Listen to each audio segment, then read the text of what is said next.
Assalamualaikum and a very good morning. Today is Wednesday.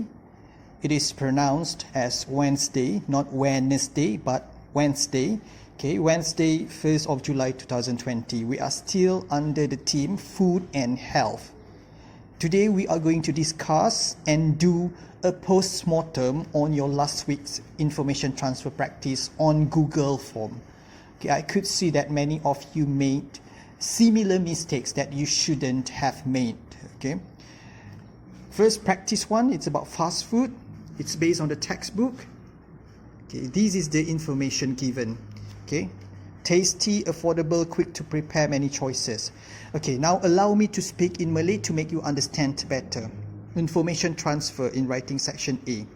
Okay, saya faham masa sekolah, masa di tahap 1 pun kamu ada buat fill in the blanks. Okay, but in year 6, tahun 6, tahap 2, information transfer bukan setakat fill in the blanks macam darjah 1, 2, 3. Kalau darjah 1, 2, 3, apa saja information yang diberi, kita cuma tepek masuk dalam tempat kosong. Just fill in the blanks. Tak perlu tambah, tak perlu tukar. Tapi sekarang ni bukan namanya fill in the blanks. Sekarang ni namanya information transfer. Okay? Information transfer maksudnya kita kena tengok kesesuaian dan ada perkataan yang kita perlu tambah. Ada juga perkataan yang kita perlu tukar. Sebab itu, dalam darjah 6 or in writing section A dipanggil information transfer. Okay, bukan setakat fill in the blanks yang tak perlu nak fikir, cuma tepek saja dalam tempat kosong tu. Tak boleh macam tu ya. Okay, dan juga itulah tujuannya saya beri kamu vocab banyak-banyak yang kamu salin dalam buku vocabulary, contohnya perkataan tasty. Kenapa kamu letak verb to be? Ada tujuan dia. Sebab itulah dalam buku vocabulary saya memang sentiasa pastikan kamu letak dengan verb to be dan ditunjuk cara penggunaannya. Tapi kalau ada murid-murid yang memang tak tengok betul-betul, tak amalkan apa yang telah kamu pelajari dan kamu buat, itulah hasilnya yang menyebabkan kamu buat banyak silap. Okay, sekarang kita tengok. Contoh macam tasty. Tasty is an adjective. Jadi bila soalan kita tambah. Kita letak verb to be supaya kita ingat nanti kita perlu tambah verb to be. Affordable pun adjective. Letak verb to be siap-siap. Quick to prepare. Quick is an adjective. Letak verb to be. Many choices. Kita letak has dulu. Okay, dan lepas ni baru kita tengok kesesuaian dalam ayat. Okay. Nowadays, many people like to eat fast food. Yang ni rasanya semua orang jawab dengan betul. Ambil saja daripada tajuk.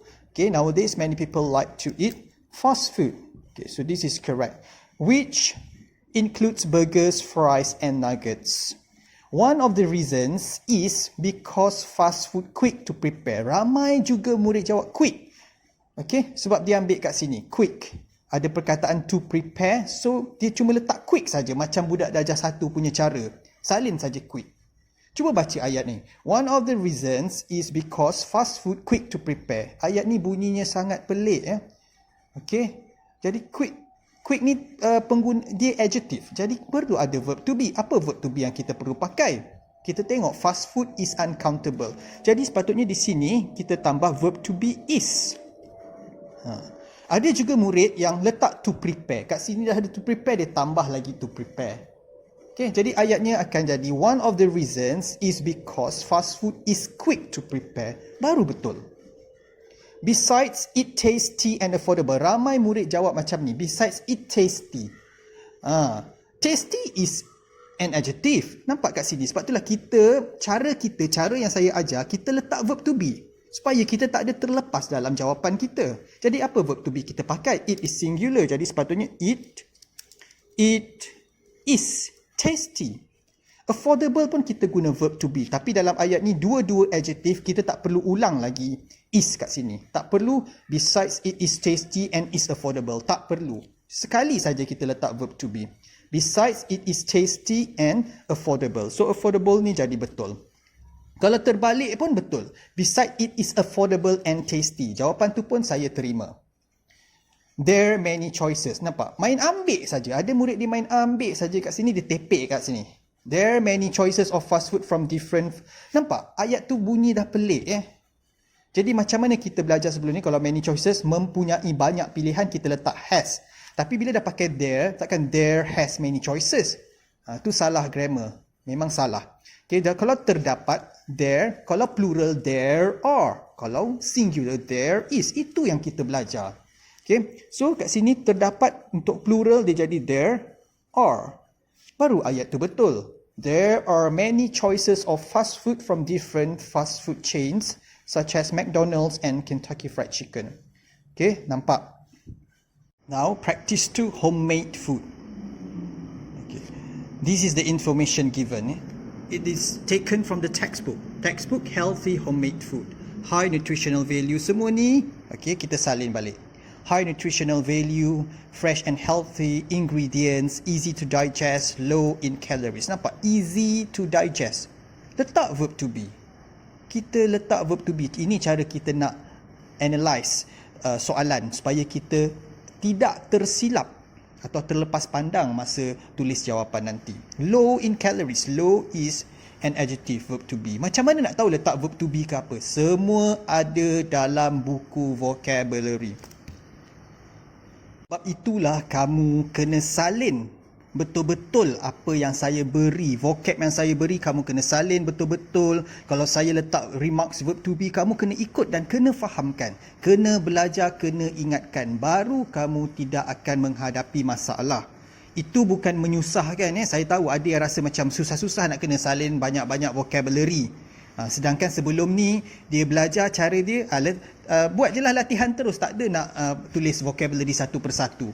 Okey, bagi saya itu bukan menyusahkan, itu akan memudahkan kamu. Okey, kalau tidak, sampai bila kamu tak faham penggunaan dia kena letak verb to be ke, penggunaan dia kena pakai dengan contains atau has ke, kamu takkan faham sampai bila-bila. Kamu cuma main agak-agak saja, kadang-kadang betul, kadang-kadang salah. Tak boleh macam tu Okay, itu pentingnya, betul-betul salin dan betul-betul amalkan, belajar dan amalkan apa yang ada dalam buku vocabulary. Okay, macam high nutritional value ni. Dalam vocabulary kita tulis macam mana? Macam mana kamu tulis? Okay, dia ada penggunaan dengan contains and has. Jadi bila jumpa ni, terus tulis supaya kamu tidak tersilap dalam jawapan. Sekarang kita tengok. Homemade food is becoming popular nowadays. Not only among adults but also school children. Nampak school children, saya eja satu perkataan tak ada jarak.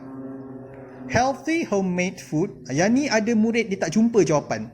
Sebab dalam Google Form saya cuma letak practice 2 homemade food. Tak ada letak healthy. Jadi dia tak tahu jawapan. Tetapi dalam arahan dalam Google Form ada tulis rujuk textbook. Saya nak tengok betul tak kamu baca dan dengar arahan tu? Siapa yang baca dan dengar arahan tu memang akan rujuk textbook dan dia akan jumpa perkataan healthy. Daripada situlah baru kamu isi tempat kosong. Fill in the blanks or transfer the information. Healthy homemade food. Baru betul. Jadi murid yang tak jumpa jawapan atau salah, minta maaf lah. Saya rasa memang kamu tak dengar arahan untuk rujuk textbook. Healthy homemade food uses only fresh and healthy ingredients. Okay, kat sini kita pakai dengan contains atau has. Tapi kita tengok balik ayat dia. Dah ada uses. Uses menggantikan contains atau has. Okay, menggunakan bahan-bahan yang segar dan sihat. Jadi jawapan ni betul. Boleh terus ambil. Oh sorry, yang kat sini. Sorry. Bukan yang ni, yang ni. Fresh and healthy ingredients. Jadi kita boleh terus ambil sahaja. Okay, that is why it is high nutritional value. Ada murid jawab macam ni, dia guna verb to be. Nampak tak salahnya? Okay. Kenapa? Sebab dia tak amalkan apa ada dalam buku vocabulary. Dalam buku vocabulary kita guna dengan contains atau has. Tapi dia pergi letak is. Ramai juga macam ni. Jadi ni salah. Okay. Sepatutnya digantikan dengan contains atau has. Okay. Jadi ayatnya akan jadi, that is why it contains high nutritional value and is low in calories. Okay, yang ni perlu ke kita tambah verb to be? Tak perlu sebab dah diberi dalam soalan. Is dah ada. Jadi kita cuma salin saja low in calories. Moreover, it will not cause stomach upset because it easy to digest. Ni lagi satu masalah yang sama lah. Dia main tepek saja, easy to digest kat sini. Okay, sedangkan mana verb to be kat sini? Ada jumpa tak? It easy to digest. Pelik betul ayat ni. Okay? Saya biasa jumpa ayat macam ni kalau murid tahap 1, 2, 3, dia biasa guna macam ni. Tapi kita kamu semua dah berada dalam darjah 6 tahap 2 dah tahu penggunaan verbs to be. Dah tahu beza adjectives dan verbs. Okay, kat sini nampak easy to digest dengan verb to be. Jadi kat sini tak ada, jadi kita tambah it is easy to digest. Moreover, it will not cause stomach upset because it is easy to digest. Baru betul. Ada murid yang letak kat sini easy to digest, kat sini low in calories. Kena tengok dalam ni dia berkaitan dengan stomach upset.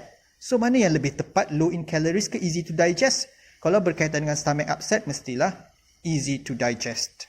Okay? Jadi hari ni buat semula ni dalam buku E3. Okay? Buat sebiji macam mana saya tulis ni. Yang mana saya letak guna pen biru, saya tulis guna pen biru, ikut guna pen biru. Sebab itu nak menunjukkan remarks yang kamu tambah sendiri, bukan daripada soalan. Okay, lepas tu yang mana saya guna pen merah ni pun, kamu ikut juga guna pen merah supaya kamu sedarlah apa kesalahan yang sering kamu lakukan. Walaupun kamu dapat 20/20, ada beberapa murid yang dapat 20/20, buat macam ni juga. Supaya kita beringatlah, sentiasa beringat apa kesalahan-kesalahan yang sering kita kawan-kawan atau murid lakukan. Okay, dan jangan lupa letak nama di bawah supaya nanti senang bila saya nak kumpulkan gambar-gambar. Kadang-kadang saya keliru kalau tulisan yang saya ingat. Ada kadang-kadang saya dah bercampur aduk gambar tu, jadi letak nama. Okey, letak nama di sini. Okey, nampak saya selang satu supaya senanglah nanti kita nampak lebih kemas. Okey, jadi buat macam ni sebiji macam ni. Okey, itu saja. Terima kasih.